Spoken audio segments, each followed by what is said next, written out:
श्री कृष्ण। अध्याय 9 में श्री कृष्ण ने अर्जुन के मन में उठने वाली शंकाओं का निराकरण किया, अपनी सत्ता को कण कण में बता करके।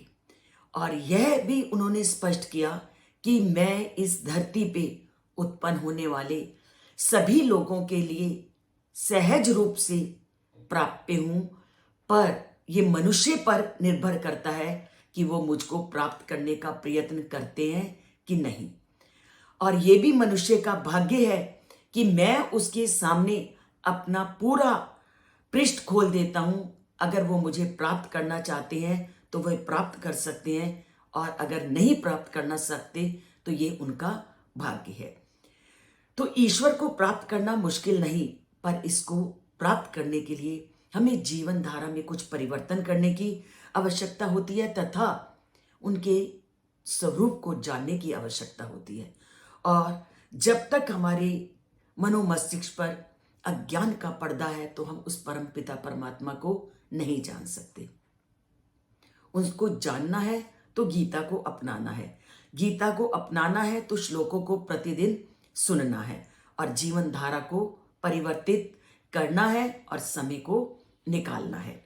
और इसी बात को वह फिर आज अर्जुन को कहते हैं, जो 10वें अध्याय का पहला श्लोक है, कि मैं इस गुह्य ज्ञान को तुझे किस लिए बता रहा हूं, क्योंकि तुम मेरे प्रिय शिष्य हो और मैं तुम्हारा हित चाहता हूं, और तुम मेरे प्रिय शिष्य हो और मैं तुम्हारा हित चाहता हूं, तो मैं तुझे आज उस गुह्य ज्ञान को और अधिक विस्तार से बताता हूं।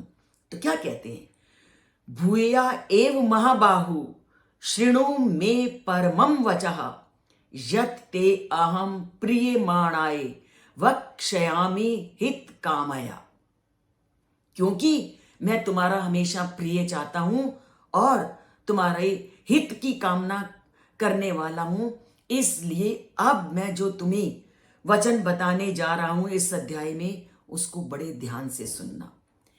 ईश्वर पल पल हमें यही बताते हैं कि ज्ञान की बातों को ध्यान से सुनो, पर हर रोज हमें पता है, सभी को मालूम है कि इन चीजों से हमारा कल्याण हो सकता है, परंतु जानते हुए भी हम उनके प्रति अज्ञानता का व्यवहार करने लगते हैं और जीवन के लक्ष्य को भूलकर अन्य कार्यों में लग जाते हैं। जो बात मैं हर रोज कहती हूं वही बात ईश्वर भी यही कहता है कि जीवन धारा को परिवर्तित करो, श्लोकों को जानो, समझो कि आपको ये मानव जन्म किस लक्ष्य की प्राप्ति के लिए हुआ है, उस लक्ष्य को प्राप्त करने का प्रयत्न करो और संसारिकता से ऊपर उठो।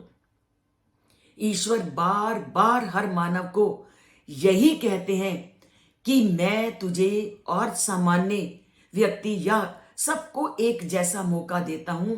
ये व्यक्ति पर निर्भर है कि वह इस मौके का, इस अवसर का कितना लाभ उठाते हैं।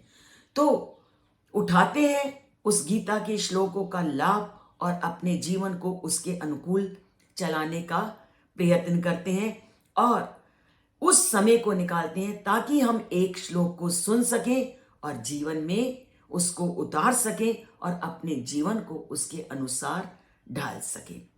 तो बनते हैं आज से हम उस परम पिता परमात्मा के प्रिय शिष्य, ताकि वह भी अर्जुन की तरह हमारे हित के बारे में सोचे और हमारा इस धरती पर कल्याण हो।